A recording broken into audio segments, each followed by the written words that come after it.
Time Season 4, a stand-up for girls, മലയാളത്തിലെ ആദ്യത്തെ standup comedy show.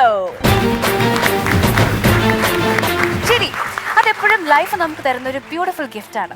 നിങ്ങളൊരു കാര്യം ചെയ്തു നോക്കൂ, എന്നും രാവിലെ എഴുന്നേൽക്കുമ്പോൾ കണ്ണാടിയിൽ നോക്കിയിട്ട് നന്നായിട്ടൊന്ന് പുഞ്ചിരിച്ച് നോക്കൂ. It's just like gifting ourselves something. അപ്പോൾ അതുപോലെ തന്നെ ഫൺസ് അപ്പോൺ എ ടൈം നമ്മുടെ പ്രിയപ്പെട്ട പ്രേക്ഷകർക്ക് ചിരി നിമിഷങ്ങളിലൂടെ നല്ലൊരു സമ്മാനം നൽകാൻ ഉദ്ദേശിക്കുകയാണ്. അപ്പോൾ നിങ്ങൾ എല്ലാവരും നിറഞ്ഞ മനസ്സോടുകൂടി ഇത് സ്വീകരിക്കുമെന്ന പ്രതീക്ഷയോടെ ഇന്നത്തെ ഒരു പുതുപുത്തൻ എപ്പിസോഡ് സ്റ്റാർട്ട് ചെയ്യുന്നു. ഏവർക്കും സ്വാഗതം. വഴികളിലെ മത്സരത്തിനൊടുവിൽ വിജയികളെ കാത്തിരിക്കുന്ന സമ്മാനങ്ങൾ നമുക്ക് സ്പോൺസർ ചെയ്തിരിക്കുന്നത് Parakkad jewels and Parakkad nature resort and hotels ആണ്. And we have two wonderful judges. നമുക്ക് അവരെ ഇന്നത്തെ എപ്പിസോഡിലേക്ക് സ്വാഗതം ചെയ്യാം. Let's welcome Ramesh Pisharody and രചന നാരായണൻകുട്ടി.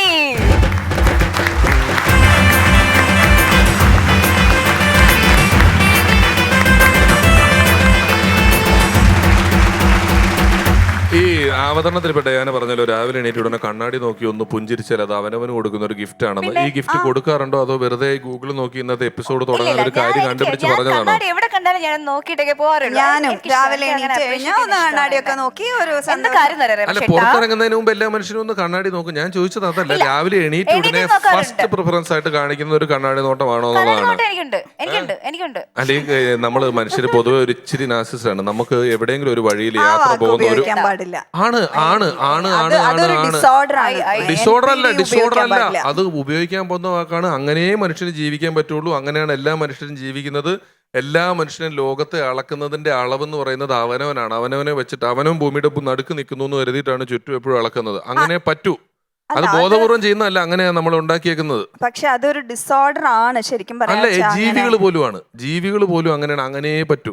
നിങ്ങളിപ്പോ ഇവിടെ പടയുന്നൊരു ശബ്ദം കേട്ടാൽ നിങ്ങൾ ഓടുക, എല്ലാവരും രക്ഷിക്കും, നമുക്ക് പോകാന്ന് പറയാൻ പറ്റും. നമ്മൾ റിഫ്ലക്സിൽ നമ്മള് നാസിസ്റ്റാണ്. നമ്മൾ അവനവനെ രക്ഷിക്കാനേ നോക്കുള്ളൂ. അവനവനെ നമുക്ക് ഭയങ്കര ഇഷ്ടമാണ്.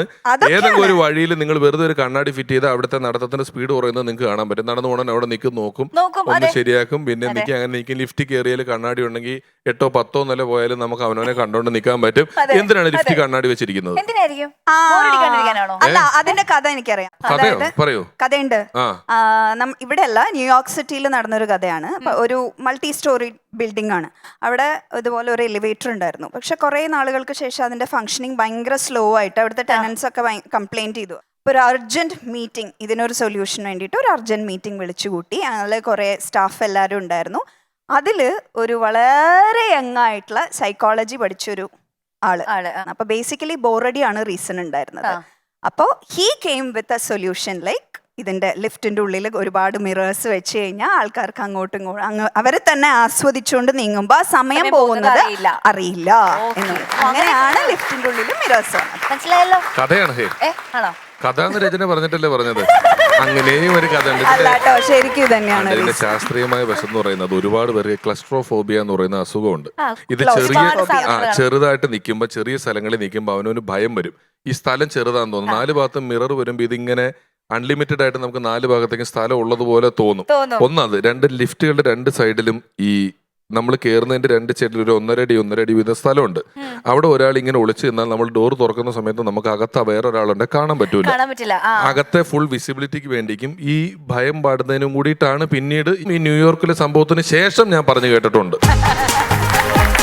അപ്പോ നമ്മുടെ എപ്പിസോഡ് കൂടുതൽ ബ്യൂട്ടിഫുൾ ആക്കാനായിട്ട് നമുക്ക് ഒരുപാട് കണ്ടന്റ്സ് വരാനുണ്ട്. അപ്പൊ അതിന് മുൻപായിട്ട് നിങ്ങൾക്ക് നിങ്ങളുടെ സീറ്റുകളിലേക്ക് പോവാം.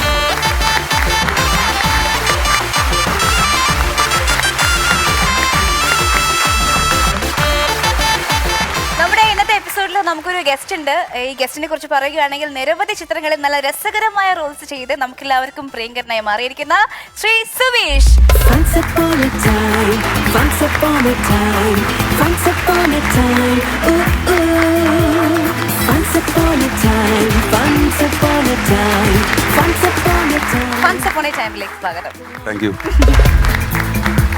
സുബീഷ് വരുമ്പോ അതിന്റെ കാര്യകാരണങ്ങളെ കുറിച്ചൊക്കെ ഒന്ന് ഞാൻ പറയണമല്ലോ. സുബീഷ് നമ്മൾ ഒരുപാട് സിനിമകളിൽ ചെറിയ ചെറിയ വേഷങ്ങൾ, വലിയ വലിയ വേഷങ്ങളിലൊക്കെ നമ്മൾ കണ്ടിട്ടുണ്ടെങ്കിലും സുബീഷ് ഇന്ന് വരുന്നതിന്റെ പ്രസക്തി എന്ന് പറയുന്നത് സുബീഷ് നായകനായ ഒരു സിനിമ വരികയാണ്. അതിന്റെ കഥ മുഴുവൻ ഞാൻ കേട്ടതാണ്. ഒരു ഡേറ്റ് പ്രശ്നം കൊണ്ട് എനിക്ക് അഭിനയിക്കാൻ പറ്റാതെ പോയൊരു സിനിമയാണ്. ഗംഭീര വിഷയമാണ്. നല്ല രസമുള്ള, നർമ്മമുള്ള, ഗൗരവമായി ചിന്തിക്കേണ്ടുന്ന ഒരു വിഷയമാണ്. അപ്പൊ സിനിമയുടെ പേര് സുബീഷ് തന്നെ പറയൂ. ഒരു ഭാരത സർക്കാർ ഉൽപ്പന്നം. മാർച്ച് ആദ്യം റിലീസ് ആവുകയാണ് അല്ലേ സിനിമ? അത് മാർച്ച് 1-ാം തീയതി. പിന്നെ ആരൊക്കെയുള്ളത് ഈ പോസ്റ്ററിൽ ഇപ്പൊ ആരൊക്കെയുള്ളത്? ഷെല്ലി ഉണ്ട് അതെ അതെ അതെ അതെ. പിന്നെ ഷെല്ലി എന്ന് പറയുന്നത് നമ്മുടെ മിന്നൽ മുരളിയില് അഭിനയിച്ച ഷെല്ലിയുണ്ട്. പിന്നെ 96 എന്ന് പറയുന്ന വിജയ് സേതുപതിയുടെ ഗൗരിജി കിഷൻ. പിന്നെ നമ്മളെ ജാഫർ കെ ഉണ്ട്, ജാഫർ ഇടുക്കി. അജു വർഗീസ് ഉണ്ട്. ലാൽ ജോസ് സാർ ആദ്യമായിട്ട് ഒരു മുഴുനീള ക്യാരക്ടർ ചെയ്യുന്നു. പിന്നെ ഹരീഷ് കണാരൻ, അങ്ങനെ കുറെ അത്യാവശ്യം കാസ്റ്റ് ഉണ്ട്. ഇതാരാ ഡയറക്ട് ചെയ്തിരിക്കുന്നത്? TV രഞ്ജിത്ത്. അതെ അതെ അതെ. രഞ്ജിത്ത് അദ്ദേഹം കുറെ പടത്തിൽ അസോസിയേറ്റ് ആയിരുന്നു. അപ്പോ ആദ്യമായിട്ടാണ് ഇൻഡിപെൻഡന്റ് ആവുന്നത്. സുബീഷ് സുധി വടക്കൻ കേരളത്തിൽ നിന്നാണ് വരുന്നത്. വടക്കൻ കേരളത്തിൽ നമ്മൾ ഷൂട്ടിങ്ങിന് പോയാൽ സുബീഷ് അഭിനയിക്കാത്ത സിനിമകളിലും ഒരു സജീവ സഹകരണം കൊടുക്കുന്ന ഒരാളാണ് സുബീഷ് എന്ന് പറയുന്നത്. ഞാൻ സലീമേട്ടന്റെ കൂടെയൊക്കെ, സലീമേട്ടന് ഞാനൊക്കെ ചില പരിപാടിക്കൊക്കെ അവിടെ പോയിട്ടൊക്കെ ഉള്ളപ്പോൾ സുബീഷിന് അമ്മ നല്ല മീൻകറി ഉണ്ടാക്കിയിട്ട് ഉച്ചയ്ക്ക് ഒരു 8-10 പാത്രങ്ങളിൽ നമ്മുടെ റൂമിൽ കൊണ്ട് ചില മീൻകറികളുമായിട്ട് വരിക. പിന്നെ സുബീഷ് അത്യാവശ്യം നല്ല പിടിപാടുള്ള ആളാ. നമ്മള് വിചാരിക്കുന്ന ആളൊന്നും അല്ല. എല്ലാ രഹസ്യങ്ങളും പറയാൻ പാടില്ല. ഭയങ്കര പൊളിറ്റിക്സിലൊക്കെ നല്ല പിടിപാടുള്ള ചില കാര്യങ്ങൾ. ഞാൻ എന്റെ പഞ്ചവർണ്ണത്താത്ത ഷൂട്ട് ചെയ്യുമ്പോൾ എനിക്കൊരു പെർമിഷൻ വേണം. അത് എനിക്ക് തോന്നുന്നു ഏതോ ബിവറേജോ എന്തോ ഷൂട്ട് ചെയ്യണം. അപ്പൊ അതിന് പെർമിഷൻ വേണം. അപ്പൊ ഇവരുടെ കൺട്രോളർമാരൊക്കെ അതിന്റേതായ വഴിക്ക് നോക്കുമ്പം രമേഷ് ചേട്ടാ എന്താ എന്ന് ചോദിച്ചു. ഞാൻ എടാ എന്റെ ഷൂട്ടിങ്ങിന്റെ പെർമിഷൻ നാളത്തേക്ക് റെഡി. ഫോൺ എടുക്കുന്നു, തിരുവനന്തപുരത്തേക്ക് ഒന്ന് വിളിക്കുന്നു, കാര്യങ്ങൾ റെഡിയാക്കുന്നു. ഞാനൊരു രമേശ് ചേട്ടനെ പറ്റി ഒരു കോമഡി പറയട്ടെ. രമേശ് ചേട്ടൻ എന്റെ 2 കോമഡി, ഞാൻ ഉണ്ടാക്കിയ കോമഡി രമേശ് ചേട്ടൻ പല സ്ഥലത്ത് വിറ്റിട്ടുണ്ട്. അത് ഒരാളെ വ്യക്തിപരമായി ബാധിക്കുന്നോണ്ട് ഞാൻ പറയില്ല. പ്രളയകാലത്തുണ്ടായ ഒരു കോമഡി ഞാൻ ഉണ്ടാക്കിയതാണ്. അയ്യോ അത് ഞാൻ വിറ്റിട്ടുണ്ട്. അത് വിറ്റിട്ടുണ്ട്.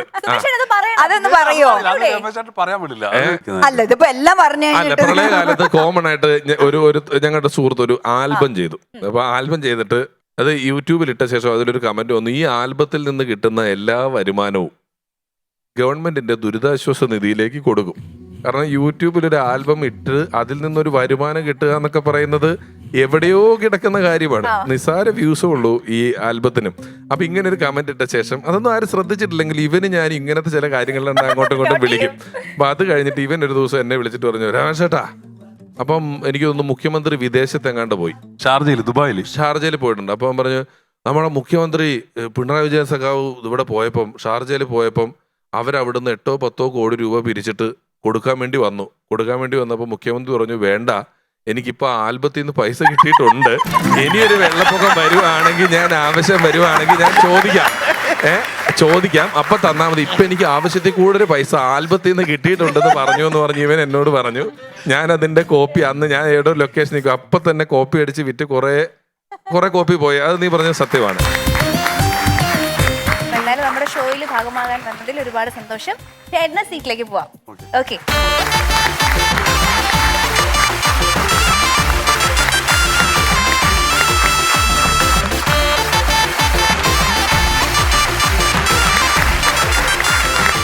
അല്ല എന്തായാലും ഈ കാണിക്കുന്നത് ശരിയാണോ? എന്താണ്? അല്ല നമ്മൾ ഒരു സംഭവം ചെയ്യാന്ന് വെച്ചാൽ എന്റെ പിഷാരടി ഇവര് ഈ കാണിക്കുന്നത് ശരിയാണോ?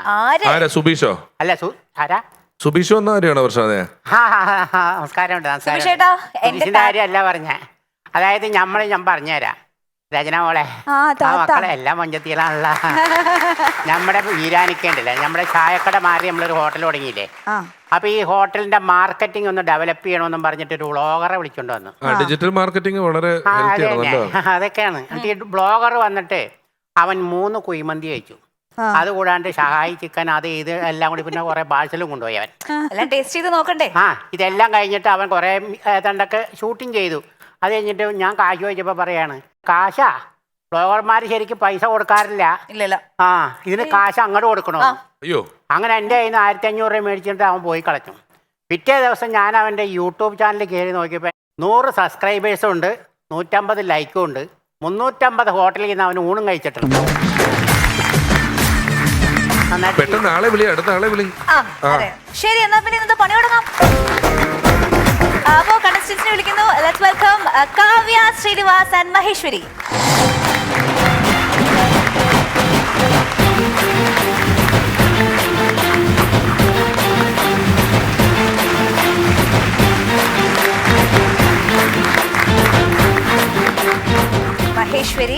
സ്വാഗതം. കാവ്യ, സുഖല്ലേ? സുഖം, അടിപൊളി. കാവ്യ, ന്യൂ ലുക്ക് ആണല്ലോ. അതെ, വെറൈറ്റി ലുക്ക്. ചേച്ചി സുഖാണോ? സുഖാണോ? സുഖാണോന്ന് എന്നോടാണ്. അല്ല, എനിക്ക് സുഖാണ്. എവിടുന്ന് വരുന്നു? ഞാൻ തേവയ്ക്കൽ എന്ന് പറയുന്ന അത് പിന്നെ പൂക്കാട്ടുപടി റൂട്ട് കേട്ടിട്ടുണ്ടോ? എറണാകുളം ജില്ലയിൽ തന്നെ തേവയ്ക്കൽ എന്ന ഒരു നയനമനോഹര ഒരു ഗ്രാമമാണ് എന്റെ തേവയ്ക്കൽ ഗ്രാമം. വീട്ടില് എനിക്ക് ഹസ്ബൻഡ്, പിന്നെ 2 മക്കളാണ്. മോന്റെ പേര് സജേഷ്, മോളുടെ പേര് ശ്രീജ. അപ്പൊ ഇന്നത്തെ ആരാണ് ആദ്യം പെർഫോം ചെയ്യണമെന്ന് അറിയാൻ അല്ലേ? കഥ ഓർക്കാം. 3 സിനിമകളുടെ കഥ ഒരുമിച്ച് ചേർത്തിട്ട് ഒറ്റ കഥയായിട്ടാണ് പറയണത്. ഏതൊക്കെ സിനിമകളാണെന്ന് പറയണം. ശ്രദ്ധിച്ചേക്ക. കാവുമ്പാട്ടെ കുറുപ്പന്മാരുടെ കോളേജിൽ ശിവായിയായി ജോലി കിട്ടിയാണ് ശിവശങ്കരൻ ആ നാട്ടിലേക്ക് വരുന്നത്. കുറുപ്പന്മാരുടെ ഒരേ ഒരു പെങ്ങൾ കുഞ്ഞുലക്ഷ്മിയോട് ശിവശങ്കരന് പ്രണയം. ഇതറിഞ്ഞ കുറുപ്പന്മാർ അവനെ ജോലിയിൽ നിന്നും പറഞ്ഞു വിട്ടു. കുഞ്ഞുലക്ഷ്മിയെ ഞാൻ വിവാഹം കഴിച്ചിരിക്കുമെന്ന് നാട്ടുകാരൊപ്പം ചേർന്ന് അയാൾ വെല്ലുവിളിക്കുന്നു. എന്നാൽ നായകൻ്റെ ഈ ഇഷ്ടം അറിയാതിരുന്ന അമ്മ ശിവകാമി ദേവി തൻ്റെ മകൻ പൽവാൾ ദേവനുമായി നായികയ്ക്ക് കല്യാണം ആലോചിക്കുന്നു. ഇതറിഞ്ഞ നായകൻ നായികയെ സ്വന്തമാക്കി തൻ്റെ എല്ലാ ഐശ്വര്യങ്ങളും അധികാരങ്ങളും വേണ്ടെന്ന് വെച്ച് സാധാരണക്കാരനായി കൊട്ടാരം ഉപേക്ഷിച്ച് ഗ്രാമവാസികൾക്കൊപ്പം താമസമാക്കുന്നു. തൻ്റെ മകൾ മരുമകനുമൊത്ത് ചേരിയിലാണ് താമസമെന്നറിഞ്ഞ നായികയുടെ അച്ഛൻ കുമാർ കുബേര ചേരിയിൽ ചെന്ന് മകളെ വീട്ടിലേക്ക് കൊണ്ടുവരുന്നു. കാര്യം പറഞ്ഞ് മനസ്സിലാക്കാൻ നായകൻ്റെ വീട്ടിലെത്തുമ്പോഴാണ് കോടീശ്വരനായ മാട്ടുപ്പെട്ടി മഹാദേവൻ്റെ മകനല്ല തൻ്റെ മരുമകനെന്നും മാട്ടുപ്പെട്ടി ചന്തയിലെ നമ്പർ 1 കൂലിയാണെന്നും അയാൾ ചതിക്കപ്പെടുകയാണെന്നും തിരിച്ചറിയുന്നു. 3 സിനിമയാണ്. ഏതൊക്കെ സിനിമകളാണ്? നിങ്ങൾ 2 പേരിൽ ആരൊക്കെ പറയാനാ പ്ലാൻ? ഒരു സിനിമ എനിക്ക് തോന്നുന്നു മാട്ടുപ്പെട്ടി മച്ചാനാണ്. അത് ഭയങ്കര പാടാണ് കണ്ടുപിടിക്കാൻ, എന്നാലും അത് കണ്ടുപിടിച്ചു. ബാക്കി 2 എനിക്ക് മനസ്സിലായിട്ടില്ല. കാവ്യ, 2 മനസ്സിലായത്. ഒന്ന് മാട്ടുപ്പെട്ടി മച്ചാനും പിന്നെ ഒന്ന് ബാഹുബലിയും. ആദ്യത്തേത് മനസ്സിലായി. അത് സുബീഷ് പറയൂ, ആദ്യത്തെ സിനിമ ഏതാന്നുള്ളത്. ഇതേ ചോദ്യം രമേശേട്ടൻ നേരത്തെ ഒന്നും കൂടി ശ്രദ്ധിച്ചേനെ. ഞാൻ വേറൊരു ലോകത്തായി പോയി. അല്ല, ഞാൻ പറഞ്ഞാലും ഉത്തരവുണ്ട്. നമ്മളിപ്പോ വിശേഷങ്ങൾ പറഞ്ഞല്ലോ. പിന്നെ ഒരു പുരത്തെയാണ്.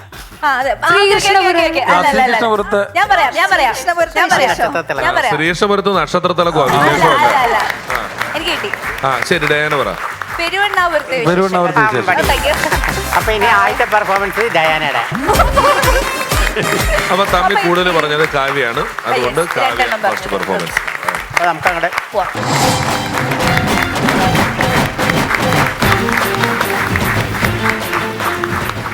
ഹായ് നമസ്കാരം. ഞാൻ Kavya Srinivas, official made in Kunnamkulam. ഈ ഒഫീഷ്യൽ എവിടെ നിന്ന് വന്നെന്ന് നിങ്ങൾക്കൊരു സംശയം തോന്നുന്നുണ്ടാ? വേറൊന്നുമല്ല, ഇൻസ്റ്റയിലും FBയിലും സുക്കൂറണ്ണൻ എനിക്ക് തന്നില്ല. എൻ്റെ ആവശ്യമായതുകൊണ്ട് ഞാനെടുത്തു. ജീവിതത്തില് ഉയർന്ന ചിന്താഗതിയും 3G ലൈഫും നയിക്കുന്നവരാണോ നിങ്ങൾ? എങ്കിൽ കേൾക്കാം മോട്ടിവേഷൻ. പക്ഷെ ഇപ്പൊ വേണ്ട, ഒരു 5-6 മിനിറ്റ് കഴിയുമ്പോൾ എന്തായാലും നിങ്ങൾക്കൊരു മോട്ടിവേഷൻ്റെ ആവശ്യം വരും. പിന്നെ നമ്മുടെ ലാലേട്ടൻ പോലും പറഞ്ഞേക്കണത് എന്താ? ഉയരം കൂടുന്തോറും ചായയുടെ രുചി കൂടുന്നു.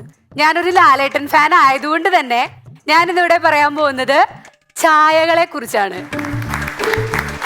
അപ്പ ചായക്കടക്കാരാ, നിങ്ങളുടെ ചായയില് മധുരമില്ല, വെള്ളത്തിന് ചൂടുമില്ല, ചായപ്പൊടി തീരെയില്ല, പഞ്ചസാര ലേശമില്ല, പൈസ ഞാൻ തരില്ല. ചായക്കടക്കാരാ, നിങ്ങളുടെ ചായയില് മധുരമില്ല. ആശ്വാസം. 1 മിനിറ്റ് കഴിഞ്ഞു. ചായകൾ പലതരമുണ്ട്. കട്ടൻ ചായ, പാൽ ചായ, ആ ചായ, ഈ ചായ എന്ന് വേണ്ട, മഴവില്ലിന് പോലും ഇപ്പൊ 7 കളറേ ഉള്ളൂ. എന്റെ ഊഹം ശരിയാണെങ്കിൽ ഏകദേശം ഒരു 10-16 കളറ് ചായ ഇപ്പൊ തന്നെ ഉണ്ട്. പണ്ട് വയറിളക്കം, അതായത് ലൂസ് മോഷൻ, ഇത് വരുന്ന സമയത്ത് 1 ഗ്ലാസ് കട്ടൻ ചായ ഇങ്ങോട്ട് എടുത്ത് ഒരു ചെറുനാരങ്ങ പിഴിഞ്ഞ് ഒരു പിടി പിടിച്ചു കഴിഞ്ഞാൽ ഇടുക്കി ഡാമിന് ഷട്ടർ ഇട്ട പോലെ സംഗതി കല്ലയ്ക്കും. പിന്നെ നേരാവണം എന്നുണ്ടെങ്കിൽ കുറഞ്ഞതൊരു 3 ചെറുപഴമെങ്കിലും വേണ്ടി വരും. അതിപ്പോ ലെമൺ ടീ. പിന്നെ വയറുവേദന വരുമ്പോ ഒരു ഇഞ്ചി പ്രയോഗമുണ്ട്, അതിപ്പോ ജിഞ്ചർ ടീ. അങ്ങനെ ചായയുടെ രൂപവും ഭാവവും എല്ലാം മാറി. എന്തിന് സഞ്ചിയിലൊക്കെ ചായ വരാൻ തുടങ്ങി. Tea bag. ഈ ടീ ബാഗ് കാണുമ്പോഴേ എന്റെ അമ്മൂമ്മക്ക് ഉടുക്കത്തെ പുച്ഛമാണ്. അമ്മൂമ്മ പറയണ എന്താണെന്നറിയോ? ഇപ്പത്തെ പെമ്പിള്ളേർക്ക് പണിയെടുക്കാനുള്ള മടി കൊണ്ടാത്രേ ടീ ബാഗ് ഇറക്കിയേക്കണത്. ഗ്ലാസ് മാത്രം കഴുകിയാൽ മതിയല്ല. താത്ത ആരാണ് ഈ പറയണേന്ന് കരുതി? പണ്ട് വീട്ടില് 2 വിരുന്നുകാർ വരുമ്പോ 4 ചൂട്ടും കത്തിച്ച് വെച്ച് 5 മിനിറ്റ് കൊണ്ട് ചായ തിളപ്പിക്കാനുള്ള മടിക്ക് വല്ല തൂക്കുപാത്രമോ പിരിമന്തയോ തന്നിട്ട് മോനെ 3 ചായ എന്നും പറഞ്ഞ് കണ്ണിക്കണ്ട ചായക്കട മുഴുവൻ എന്നെ ഓടിച്ചിട്ടുള്ള പെണ്ണും പിള്ളയാണ് ഇവര്. പിന്നെ നമ്മള് ഇപ്പോഴത്തെ ന്യൂ ജനറേഷൻ നൈറ്റ് ഡ്രൈവ്, ചായ, ആഹാ അന്തസ് ഫീൽ അല്ലേ? ഇതിവർക്ക് ഇഷ്ടമല്ല. എന്നാലും ഇവരാ ചായ വെറുതെ കിട്ടാൻ വേണ്ടി മാത്രം ചായക്കടക്കാരെ സെറ്റാക്കിയവരും പെണ്ണുങ്ങളെ വിളയ്ക്കാൻ വേണ്ടി മാത്രം ചായക്കടയിട്ട ടീംസുമാണ്.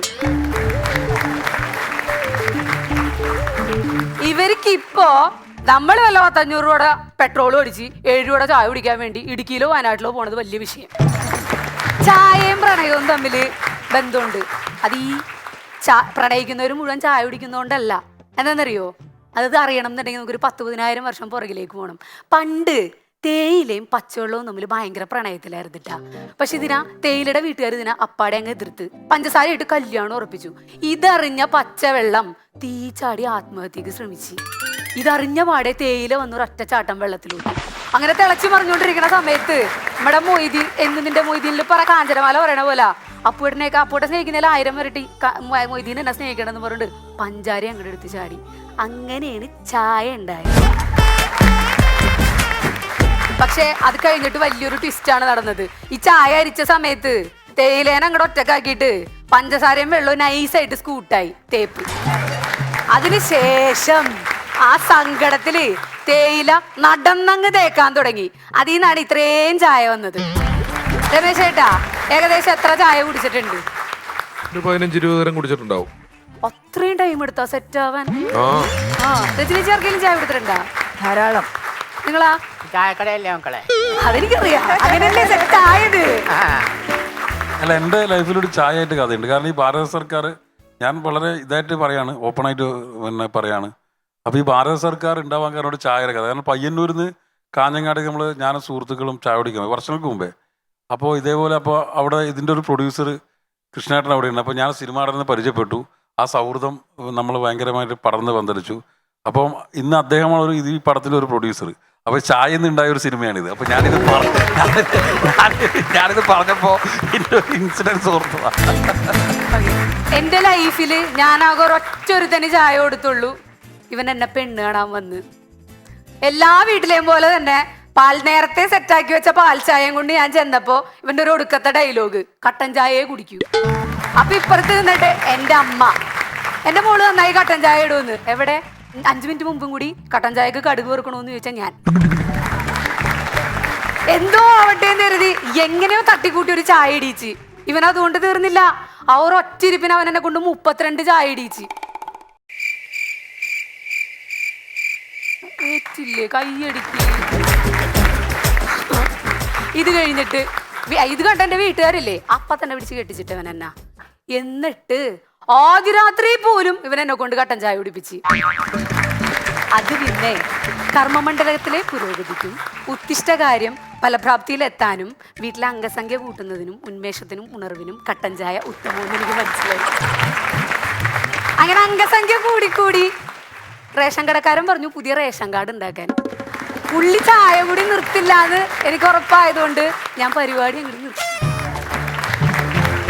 പിന്നെ ഈ ചായ കുടിയുടെ കാര്യം പറയുമ്പോൾ എൻ്റെ മാമൻ്റെ കാര്യം പറയാതിരിക്കാൻ എനിക്ക് പറ്റില്ല. 44 കഴിഞ്ഞിട്ടും പെണ്ണ് കിട്ടാത്ത സങ്കടം എല്ലാ ഞായറാഴ്ചയും 3-4 ചായ കുടിച്ച് തീർക്കുന്ന ഒരു മനുഷ്യനാണ് എൻ്റെ മാമൻ. ചേട്ടാ, 1/4 കിലോ മിച്ചറിൽ എത്ര കപ്പലണ്ടി ഉണ്ടാവും പറയാൻ പറ്റുമോ? ഇല്ല. 300 ഗ്രാം ചിപ്സിൽ എത്ര പീസ് കായ ഉണ്ടാവും? പക്ഷെ എൻ്റെ മാമൻ പറയും ചായയുടെ ഒരു പവറേ പെണ്ണ് കിട്ടിയില്ലെങ്കിലും ബുദ്ധി വർദ്ധിച്ച്. പിന്നെ രമേശ് ചേട്ടനോട് എൻ്റെ മാമന് നല്ല കലിപ്പുണ്ട്. എന്താ കാര്യം എന്നറിയോ? രമേശ് ചേട്ടൻ വല്ല നാട്ടിൽ നിന്നും വന്ന് ഞങ്ങളുടെ അയ്യമ്പിള്ളിയിൽ നിന്ന് പെണ്ണ് കെട്ടി കൊണ്ടുപോയി. അയ്യമ്പിള്ളിക്കാരനായ എൻ്റെ മാമൻ ഇപ്പോഴും ചായ കുടിച്ചുകൊണ്ട് കിടക്കുകയാണ്. സത്യത്തിലേ എല്ലാവരെയും പോലെ തന്നെ ഈ 2-3 എപ്പിസോഡായില്ലേ, കണ്ടന്റിന് ഭയങ്കര ക്ഷാമം. അപ്പൊ ഈ കൺഫ്യൂഷൻ ആയിട്ടിരുന്ന് ചായ കുടിച്ചുകൊണ്ടിരിക്കുന്ന സമയത്താണ് ഞാൻ എന്തുകൊണ്ട് ഇത് തന്നെ ഒരു കണ്ടന്റ് ആക്കി കൂടാന്ന് ചിന്തിച്ചത്. എന്നാലും ഇതെങ്ങനെ വർക്കൗട്ട് ചെയ്യണം എന്ന് എനിക്ക് അറിയില്ലായിരുന്നു. അപ്പൊ എൻ്റെ ഒരു കൂടെ ഒരുത്തിയുണ്ട് ട്ടാ, 10-200ഓളം ഫേക്ക് ഐഡികളുടെ ഓണർ അശ്വതി അച്ചു, എൻ്റെ സ്വന്തം അച്ചുമോള്. ഇവളോട് ഞാൻ ചോദിച്ചു, എടി ചേച്ചി ഇത്തവണ പറയാൻ പോണത് ചായനെ കുറിച്ചാണ്, നിനക്ക് എന്താണ് ചായ എന്ന് പറയുമ്പോൾ മനസ്സിൽ ഓർമ്മ തന്നെയെന്ന്. ചേച്ചി ചായ എനിക്ക് ഇഷ്ടമല്ല, ചായയുടെ മണം എനിക്ക് തീരെ ഇഷ്ടമല്ല, ചായ തിളപ്പിച്ച പാത്രത്തിലോ ചായ ഒഴിച്ച പാത്രത്തിലോ വെള്ളം കുടിക്കാൻ പോലും എനിക്ക് ഇഷ്ടമല്ലെന്ന്. എന്തിന് 10-23 വർഷം പെറ്റു വളർത്തിയ സ്വന്തം തള്ളേനെ പോലും അവള് തള്ളിപ്പറഞ്ഞു. അമ്മ ചായ കടുപ്പത്തിലേ ഇടുള്ളൂന്ന് കടുപ്പിച്ച്. ശരിയാണ്, നമ്മുടെ കേരളത്തിലെ ഭൂരിഭാഗം കുടുംബങ്ങളിലെയും കലഹങ്ങളിലെ വില്ലൻ എന്ന് പറയുന്നത് ചായയാണ്. കടുപ്പം കൂടി കടുപ്പം കുറഞ്ഞ്, മധുരം കൂടി മധുരം കുറഞ്ഞ് എന്ന് വേണ്ട, ചായക്കില്ലാത്ത കുറ്റങ്ങളില്ല. പിന്നെ രമേശ് ചേട്ടാ, ഗുപ്തനെ ചായ ഊതി ഊതി കുടിക്കാനായിരുന്നു ഇഷ്ടം. ഓക്കെ, എൻ്റെ വീട്ടിലെ ഞാനും എൻ്റെ അമ്മയും ഒരു പാത്രത്തിലിട്ട ചായ 2 ഗ്ലാസ്സിലാക്കി കൊണ്ടു കൊടുത്തു കഴിഞ്ഞു കഴിഞ്ഞാല് ഞാൻ കൊടുത്തത് അവന് വാട്ടവെള്ളം, അവൻ്റെ അമ്മ ഇട്ടത്. പിന്നെ ഈ ചൂടിന്റെ കാര്യത്തിലും ചൂട് കുറഞ്ഞത് വേണം, ചൂട് കൂടിയത് വേണം. എൻ്റെ ഒരു ഇളയച്ചനുണ്ട് ട്ടാ, ഈ പുള്ളിക്കാരന് തിളച്ച ചായ തന്നെ വേണം. നമുക്കൊന്നും പിടിക്കാൻ പറ്റില്ല. അടുപ്പത്തുനിന്ന് തടത്തുണിയും കൊണ്ട് പിടിച്ചു വരുമ്പോ ഇളയച്ചൻ ചായ കസേരയിൽ ഒരു ഇരിപ്പിരിക്കും, ഇളയമ കൊണ്ടൊന്നും ഇങ്ങനെ ഒഴിച്ചു കൊടുക്കും. ഇതാണ് പതിവ്. പക്ഷെ കഴിഞ്ഞ ഓണത്തിന് പെൻഷൻ കിട്ടിക്കഴിഞ്ഞപ്പോൾ ഇളയച്ചൻ നൈസായിട്ടൊന്ന് മിനിങ്ങി. പിറ്റേന്ന് രാവിലെ ഹാങ് ഓവറൊക്കെ തീർക്കാൻ വേണ്ടിയിട്ട് കട്ടൻ ചായയും ചോദിച്ച് പതിവ് പോലെ കസേരയിൽ ഇങ്ങനെ ഇരുന്ന് ഇളയമ തടത്തുണിയും കൊണ്ട് ചായ കൊണ്ടുവന്ന് ഒഴിച്ച്. തലേന്ന് അടിച്ച ഗ്ലാസ് ആയിരുന്നത് മൂട് തള്ളിപ്പോയി, മാമന്റെ സകല മൂടും പോയി. ഇപ്പൊ ചായ കേൾക്കുമ്പോഴേ പുള്ളിക്കൊള്ള മൂടും പോവും. ഈ ചായക്ക് കുറെ ഗുണങ്ങളൊക്കെ ഉണ്ട്, അതുപോലെ തന്നെ ചായക്ക് കുറെ ദോഷങ്ങളും ഉണ്ട്. ചായ ആരോഗ്യത്തിന് ഹാനികരമാണ്, ഈ പുകവലി ആരോഗ്യത്തിന് ഹാനികരം എന്ന് പറയുന്ന പോലെ തന്നെ ചായ കുടി നമുക്ക് ഉറക്കം നഷ്ടപ്പെടുത്തും, വിശപ്പില്ലാണ്ടാക്കും. അപ്പൊ നിങ്ങളൊക്കെ ചായ കുടി കുറയ്ക്കണം. എങ്കിൽ ഞാനൊരു കട്ടൻ അടിച്ചിട്ട് വരാം. പിന്നെ രമേശ് ചേട്ടാ, ഗുപ്തനെ ചായ ഊതി ഊതി കുടിക്കാനായിരുന്നു ഇഷ്ടം.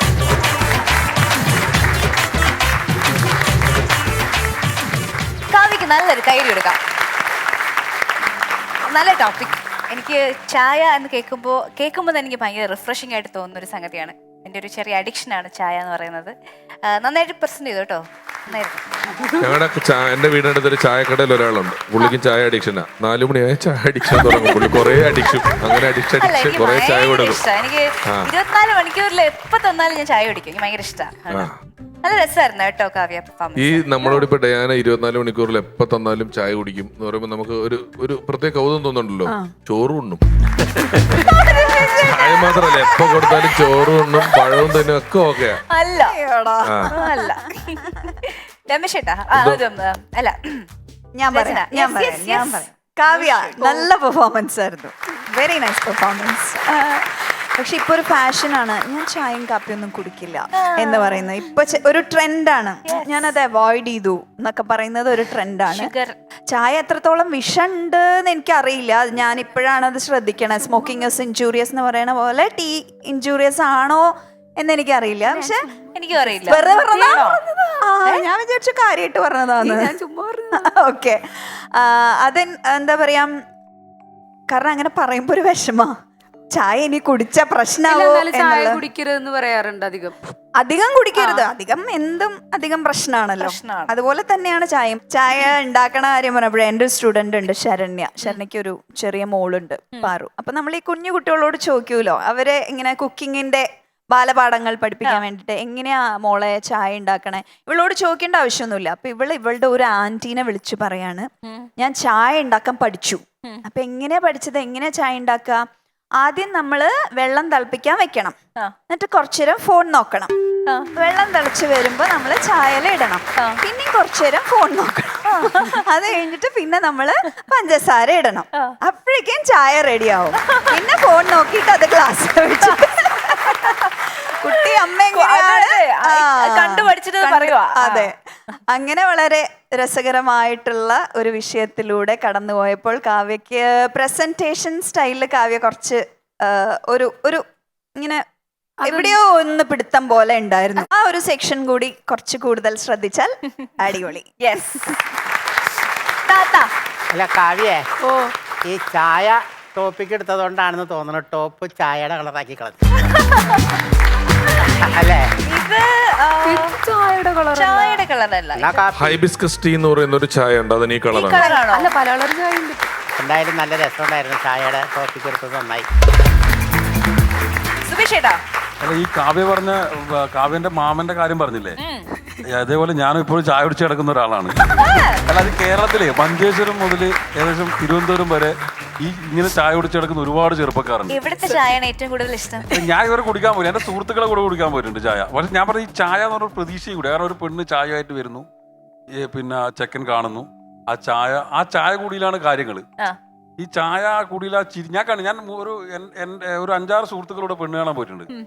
അപ്പോൾ പിന്നെ അവർ അവസാനം എന്നോട് പറഞ്ഞു, അവൻ പറഞ്ഞു ഞാൻ മടുത്തു, കാരണം എന്താ ഇനി ചായ കുടിച്ച് മടുത്തു. കാരണം അവർ കല്യാണം കഴിച്ചില്ല ഇപ്പോൾ 40-44 വയസ്സ്, കാരണം ഒരു 10-35 സ്ഥലത്ത് പോയി ചായ കുടിച്ചിട്ടുണ്ട്. അല്ല എന്റെ മാമനും കഴിച്ചിട്ടില്ല. കഴിച്ചില്ല. അപ്പോ ഇത് ഭയങ്കര ഈ ചായ എന്ന് പറയുന്നത് നമ്മളെ മലയാളികളുടെ ഒരു വികാരമാണ്. തീർച്ചയായിട്ടും. പക്ഷെ ചില ചായ ഉണ്ടാക്കുന്ന ഇപ്പൊ പലതും മെഷീനാണ്, നമുക്ക് ജോലിക്കാരെ വെക്കേണ്ട. ഇപ്പോ ഞാൻ എന്റെ കേക്ക് റീൽസ് തുടങ്ങിയപ്പോൾ അവിടെ ഒരു മെഷീൻ കൊണ്ടുവന്നത് കോഫി മെഷീനും കൂടെയാണ്. പലതരം കോഫി പൊടികളും അതും ഇതൊക്കെ ഉണ്ട്, പലതുണ്ട്, നല്ല വിലയുള്ള മെഷീനാണ്. അത് ഞാൻ മാറ്റി മേടിച്ച്. എന്താന്ന് വെച്ചാൽ അതിൽ കാപ്പി ഉണ്ടാക്കുമ്പം ഫ്ലഷ് ചെയ്യുന്ന സൗണ്ടാ. തമാശ അല്ലെന്ന്, ഒരു കാപ്പി ഞെക്കി കഴിയുമ്പോഴേ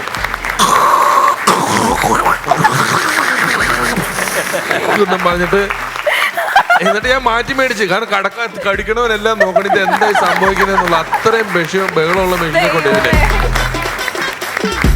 അവിടെ ഇപ്പൊ സ്റ്റാർ ഹോട്ടലുകളിലൊക്കെ ഈ ചായ ഉണ്ടാക്കുന്ന സാധനം ഉണ്ടല്ലോ. ഇപ്പൊ ഒരു ദിവസം എന്നോടൊരു നടിയുടെ അമ്മ ചോദിച്ചു, അവിടെയുള്ള സോപ്പ് നമുക്ക് എടുക്കാമോ, അവിടെ ചെരുപ്പ് നമുക്ക് എടുക്കാമോ, അവിടെ ഹോട്ടലിൽ വെച്ചാൽ താമസിക്കുമ്പോഴുള്ള സാധനങ്ങളൊക്കെ എടുക്കാമെന്ന് ചോദിച്ചപ്പോൾ ഞാൻ പറഞ്ഞു, ഞാൻ ചായയുടെ പാത്രവും നമുക്ക് എടുക്കാന്ന് പറഞ്ഞ് രാവിലെ ചെക്കൗട്ട് ചെയ്യാറായപ്പം ഈ നടിയുടെ അമ്മ ആ ചായപാത്രമായിട്ട് ലോബിയിൽ വന്ന് നിൽക്കുക.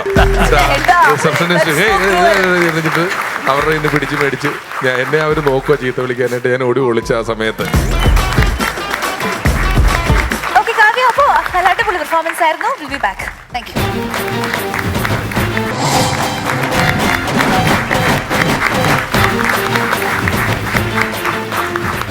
എൻ്റെ പേര് മഹേശ്വരി സതീശൻ. എനിക്ക് വയസ്സ് 59. കണ്ടാ പറയത്തില്ലല്ലേ, ഞാൻ തേക്കുന്നതേ നിന്ന് കുണുങ്ങാതി എണ്ണയാ. പിന്നെ തേക്കുന്നത് രാമന്റെ അച്ഛനൊക്കെ തേച്ച ഒരു സോപ്പില്ലേ, രാമച്ച സോപ്പ്.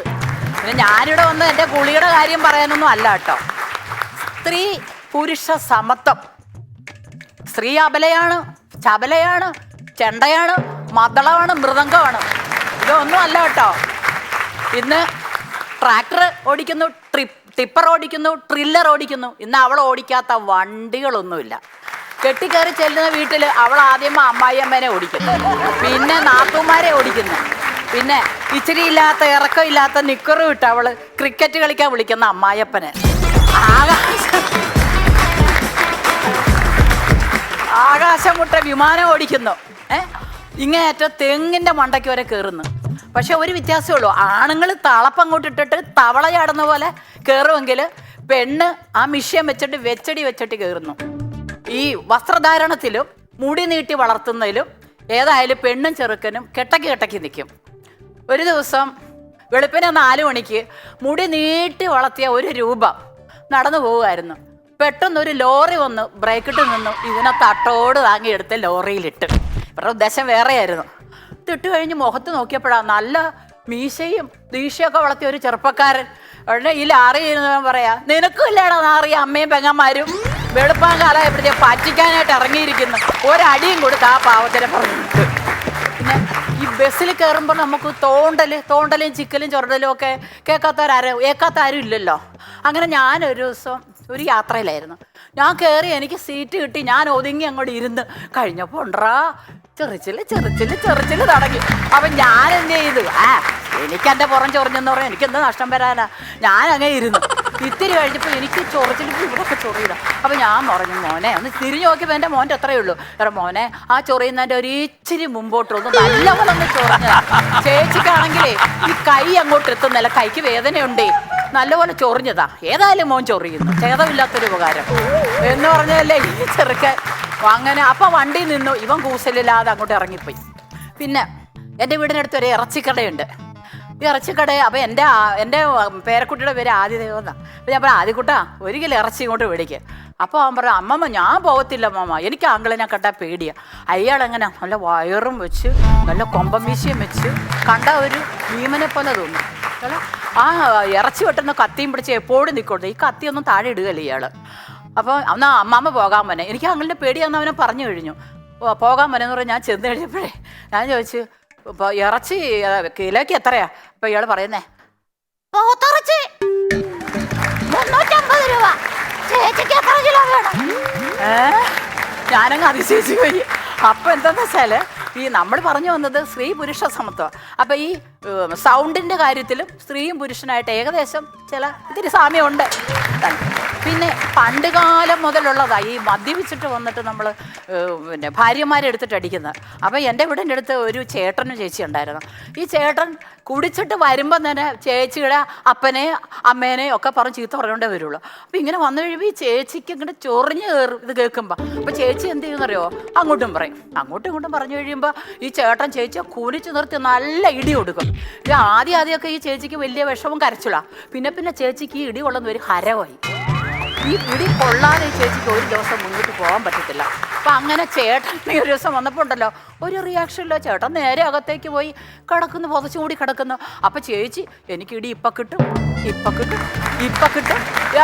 എവിടെ ചേച്ചി നോക്കിയപ്പോൾ അരകല്ലിൻ്റെ അമ്മിക്കുഴ കിടക്കുന്നത്. പുള്ളിക്കാരി അതങ്ങോട്ട് എടുത്തിട്ട് പെരയുടെ പുറത്തേക്ക് ഇട്ടിട്ട് ഇങ്ങനെ കുനിഞ്ഞ് നിന്നപ്പോൾ പുള്ളിക്കാരിയുടെ വായിലുണ്ടല്ലോ ഏപ്പടത്തിൻ്റെ ഡയലോഗ്.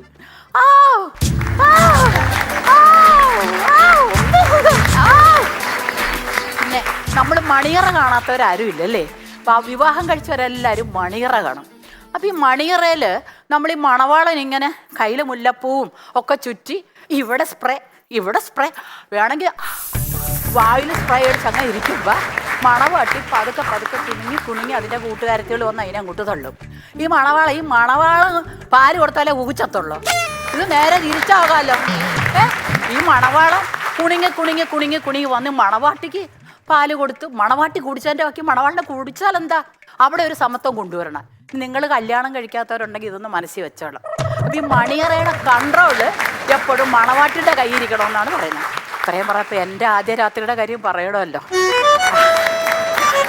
എൻ്റെ ആദ്യ രാത്രി ഈ പുള്ളിക്കാരന് ചെറിയ വിക്കുള്ള കാര്യം ഞാൻ അറിഞ്ഞില്ല. എന്നെ പെണ്ണ് കാണാൻ വന്നപ്പോൾ പുള്ളിക്കാരൻ എന്നോട് ഒരക്ഷരം മിണ്ടിയില്ല കേട്ടോ. മിണ്ടെങ്കിൽ പണി വളിയേനെ ഇല്ല. ഇങ്ങനെ ഇളിഞ്ഞോണ്ടിരിക്കുക. അങ്ങനെ രാത്രി ഞാൻ കയറി ചെന്നു. ഞാൻ കട്ടിലിങ്ങനെ ഇരുന്നപ്പോൾ പുള്ളിക്കാരൻ്റെ തോളെ കൈവച്ചിട്ട്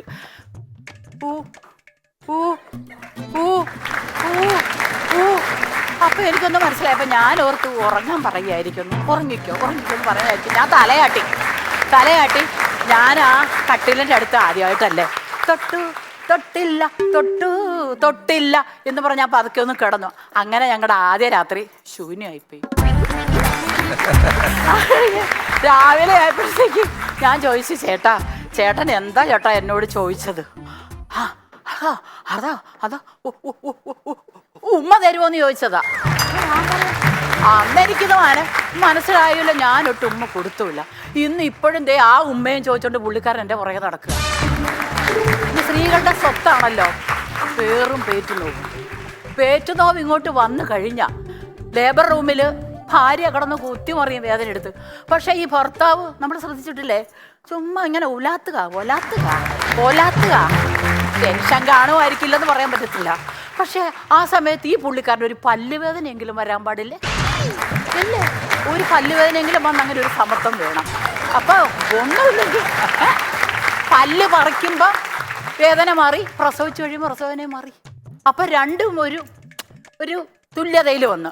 പിന്നെ വേണമെങ്കിൽ പറയാം, നമ്മൾ അമ്മമാർ മക്കൾ കുസൃതി കാണിക്കുമ്പോൾ പറയും, എടാ നിന്നെ ഞാൻ നൊന്താടാ പ്രസവിച്ചത്. അപ്പം അച്ഛനോടിയെന്ന് പറയാം, നിന്റെ അമ്മ അവിടെ കിടന്ന് നൊന്ത് വെറുമ്പോഴേ ഞാൻ അവിടെ നിന്ന് പല്ലുവേദന എടുത്ത് കുത്തി മറിയായിരുന്നടാ എന്ന് പറയാം. പ്രസവിച്ച് കഴിഞ്ഞാല ഉടനെ ഫോണെടുത്ത് വിളിക്കുക, ഹലോ എൻ്റെ ഭാര്യ പറ്റടാ സുഖപ്രസവം. ഇതെങ്ങനെ പറയാൻ പറ്റും? ഈ പ്രസവം എന്ന് പറയുന്നത് ഇറച്ചിയും പൊറോട്ടയും തിന്നുന്ന പോലെയാണോ? ഈ പ്രസവവേദനയെടുത്ത് കുത്തി മറിയുന്ന ആ പാവത്തിൻ്റെ വേദനയ്ക്ക് യാതൊരു വിലയില്ല. ഇനി പ്രസവിച്ച് കഴിഞ്ഞ് വീട്ടിൽ വന്നാലോ ഈ ഭർത്താവ് എന്ന് പറഞ്ഞ കക്ഷി ഈ കട്ടിലിൻ്റെ ചുറ്റൂന്ന് മാറത്തില്ല. ഈ പെറ്റ വീടിൻ്റെ വീട്ടിൽ ഇങ്ങനെ പങ്ങി നിൽക്കുക.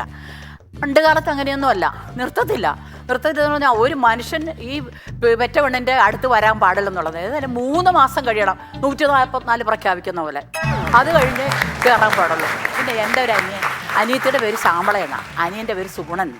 അപ്പോൾ ഈ ശ്യാമള പെറ്റു കിടക്കുന്ന മുറിയിൽ നിന്ന് സൂണൻ എന്ത് ചെയ്താൽ മാറത്തില്ല. അപ്പം എൻ്റെ അമ്മയെന്ന് പറയുന്നത് ഒരു ഇച്ചിരി ചിട്ടയും വട്ടവും അന്ധവിശ്വാസമൊക്കെ ഉള്ള അമ്മയാണ്. അപ്പോൾ അമ്മ ഇതിലേ വരുമ്പോഴത്തേക്ക് സുഗുണൻ ഇതിലേ മാറി ശ്യാമളയെ ഒളിച്ച് മറിഞ്ഞ് നിൽക്കും. അപ്പോൾ ശ്യാമള എങ്ങോട്ട് പോയി കഴിയുമ്പോൾ ശ്യാമളയുടെ കൈവിരൽ വെച്ചൊടിക്കുക, സ്നേഹം കാണിക്കുക, ഇങ്ങനെ ഭാര്യയുടെ കയ്യിൽ പിന്നെ തലയിലേക്ക് ഇങ്ങനെ മാടുക, ഇതൊക്കെയാണ് സുഗുണൻ്റെ പണി. അപ്പോൾ ഇതൊക്കെ കാണാം. അമ്മയ്ക്കാണെങ്കിൽ ആവശ്യം കയറും. അമ്മ സുഗുണാ ഇറങ്ങിപ്പോടാ അങ്ങനെ പറഞ്ഞ് അങ്ങനെ സുഗുണൻ പിണങ്ങി അങ്ങ് പോയി. കുറച്ച് നാൾ കഴിഞ്ഞ് ഈ കൊച്ചിനെ തള്ളേനെ അങ്ങോട്ട് കൊണ്ടുപോയി. പിന്നെ അനക്കവും ഇല്ല, ആവിയില്ല. പിന്നെടാ കേൾക്കുന്നു ശ്യാമള 3 പ്രാവശ്യം ഇരട്ട വിറ്റ്. പിന്നെ ഈ കൊച്ച്. അപ്പം അങ്ങനെ ചിരട്ടയെന്ന് ആഴിയും പോലെ 7 മക്കള് എൻ്റെ അനിയത്തിക്ക്. അപ്പം ഞാൻ ചോദിച്ചു, എൻ്റെ അടി എന്തു ആടി ഇത്? ചേച്ചി അതെ എൻ്റെ അമ്മയോടുള്ള കലിപ്പ് തീർത്തതാ ചേട്ടൻ. 7 മക്കളെ. പിന്നെ ഞാൻ പറഞ്ഞു വന്നത് സ്ത്രീ സമത്വമാണ്. അത് കുറച്ച് കാര്യങ്ങളിൽ കിട്ടുന്നത്. എന്തായാലും നമുക്ക് ആണുങ്ങളുടെ കൂടെ കടപിടിക്കാൻ പറ്റത്തില്ല. അത് കുറച്ച് കാര്യങ്ങൾ കിട്ടും. പിന്നെയുള്ളതെല്ലാം വെള്ളത്തിൽ വരച്ച വര പോലെ ആയിരിക്കുള്ളൂ. നമസ്കാരം.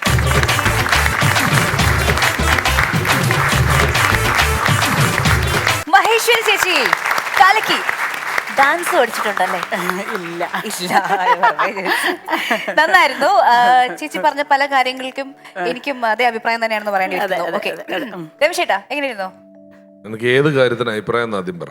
പല്ലുവേദന വരണം. ഒന്ന് മറ്റേ ആദ്യ രാത്രി മറ്റേ അല്ലേ പാലുമായിട്ട് വരുന്നതാണ്, നമുക്ക് റിവേഴ്സ് ആക്കാം, കുഴപ്പമില്ല. പിന്നെ പല്ലുവേദനയുടെ കാര്യം അല്ലേ? പല്ലുവേദനയെങ്കിലും വരണം. പല്ലുവേദനയെങ്കിലും വരണം. അറ്റ്ലീസ്റ്റ് തലകറങ്ങിയെങ്കിലും വീഴണം. അതെ വേണം. അത് വേണ്ട. അത് വേണ്ടേ? ബില്ലാര് പേ ചെയ്യും തലറങ്ങി കിടന്ന?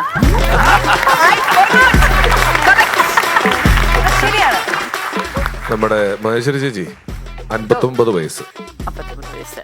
59 59 വയസ്സ്. നിന്ന് കുടുങ്ങാതെ എണ്ണ നിന്ന് കുടുങ്ങുമല്ല, ഓരോ വിറ്റിനും നിലത്തുനിന്ന് തെറുകയാണ് മേളിലേക്ക്. അല്ലാതെ നിന്നൊന്നും ഇതിന് സ്റ്റാൻഡപ്പ് കോമഡി മാറ്റി ജമ്പ് കോമഡിയാണിത്. നിന്നിട്ട് ഇങ്ങനെ ഓരോ വിറ്റും പറഞ്ഞിട്ട് നിലത്ത് കാലം ഉറച്ച് നിൽക്കേണ്ടത് ചാടി ചാടി നിന്ന് പറയുകയാണ്.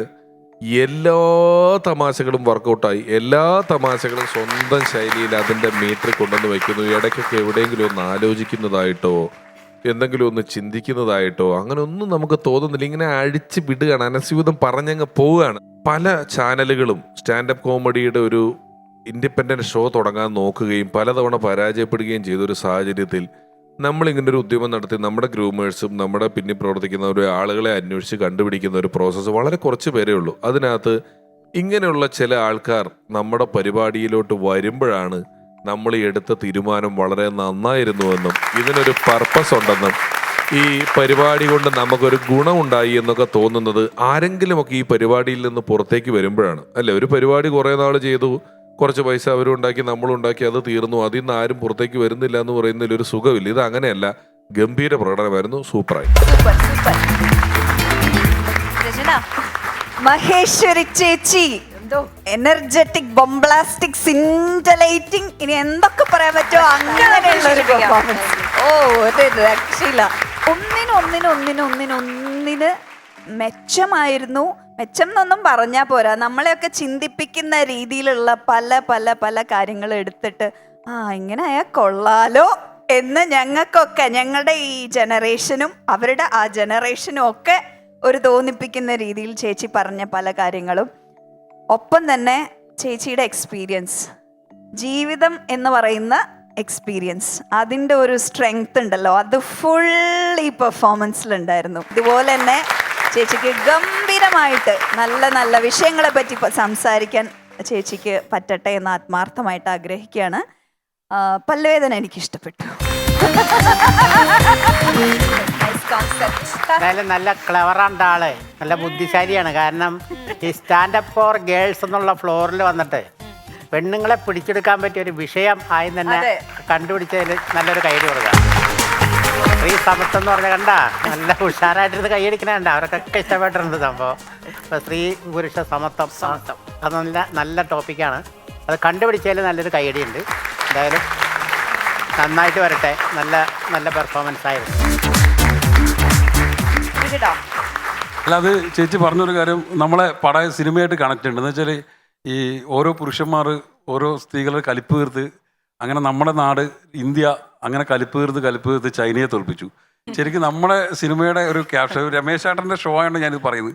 ഇത് വെളിപ്പെടുത്താൻ പറ്റില്ല, എന്നാലും ഞാൻ ഇവിടെ വെച്ച് പറയാം. കാരണം ഇത് സിനിമയുടെ അടുത്ത് ടെലികാസ്റ്റ് ചെയ്യുന്ന ഒരു ഷോ കൂടെ ആയതുകൊണ്ട്. അപ്പോൾ അതിൻ്റെ മെയിൻ ക്യാപ്ഷൻ എന്ന് വെച്ചാൽ അങ്ങനെ ഞങ്ങൾ ചൈനയെ തോൽപ്പിച്ച കഥ ഒരു ഭാരത സർക്കാർ. മഹേശ്വരി ചേച്ചിയുടെ ആദ്യത്തെ വേദിയായിരുന്നല്ലേ? തീർച്ചയായിട്ടും ഗംഭീരമായ ചേച്ചി. കാവ്യ ആൻഡ് മഹേശ്വരി ചേച്ചി ഇവരിൽ ആരാണ് ബെസ്റ്റ് പെർഫോമർ? രമേശയുടെ മാർക്സ് പ്ലീസ്. കാവ്യ 50-ൽ 46. രചന എന്റെ വക 50-ൽ 46. Okay, total 92 out of 100. Congratulations, golden entry ലഭിച്ചിരിക്കുന്നു. ഇനി ചേച്ചിയുടെ.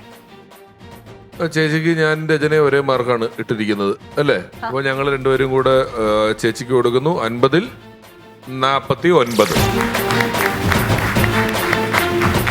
അയ്യോ, അടിപൊളി. That means 98 out of 100.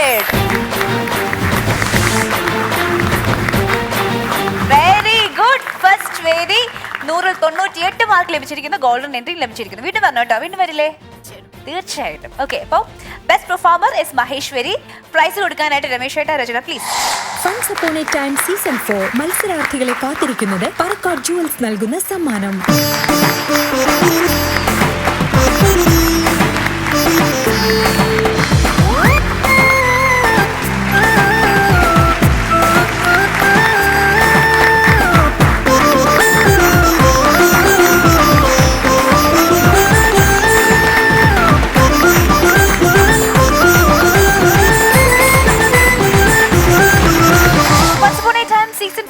Exclusively for ladies. നമ്മുടെ ഈ പരിപാടിയിൽ പങ്കെടുക്കാൻ നിങ്ങൾ താല്പര്യപ്പെടുന്നുണ്ടെങ്കിൽ onceupon-a-time@gmail.com നിങ്ങളുടെ ഡീറ്റെയിൽസ് മെയിൽ ചെയ്യുക. ഒപ്പം താഴെ കാണുന്ന വാട്സാപ്പ് നമ്പറിലേക്കും നിങ്ങളുടെ ഡീറ്റെയിൽസ് അറിയിക്കുക.